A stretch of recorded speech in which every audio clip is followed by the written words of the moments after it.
सरकारी उच्च प्राथमिक विद्यालय बैरागीमुंडार वार्षिकोत्सव 2024-25 अनुष्ठित होता। उक्त उत्सव में डुंगरीपाली पंचायत समितिर अतिरिक्त गोष्ठी शिक्षा अधिकारी श्रीमान बटकृष्ण पाढ़ी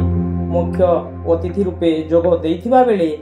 सम्मानित अतिथि और मुख्य वक्ता रूपे लोककवि रत्न पद्मश्री हलधर नाग जोग देइथिले एवं रामपुर CRCC श्रीयुक्त प्रदीप किशोर दास, बैरागीमुंडा विद्यालय प्रधान शिक्षक उमेश कुमार सेनापति,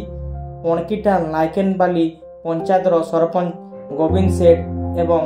अन्य वार्ड मेंबर तथा विद्यालय कमिटीर सदस्य एवं ग्रामवासी माने जोग देइथिले।